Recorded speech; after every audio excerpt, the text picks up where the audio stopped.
Hey guys, welcome back to this channel. In this video, I'll be showing you guys what the Golem does in Grow a Garden. So its passive ability is that every 5 minutes it goes to the mutation machine and tinkers with it and advances its time by 61 seconds. So I don't know, like a minute, of course.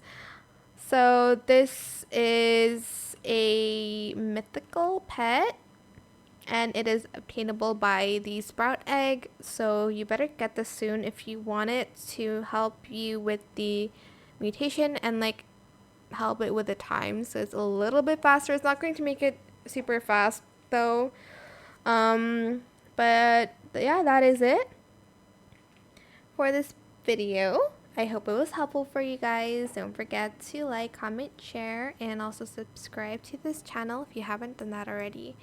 If you have any more questions about this video, just leave it in the comment section down below. I will try my best to answer them all for you guys, and if you found this video helpful, please click the thanks button as well. That is it. Thank you so much for watching. Bye.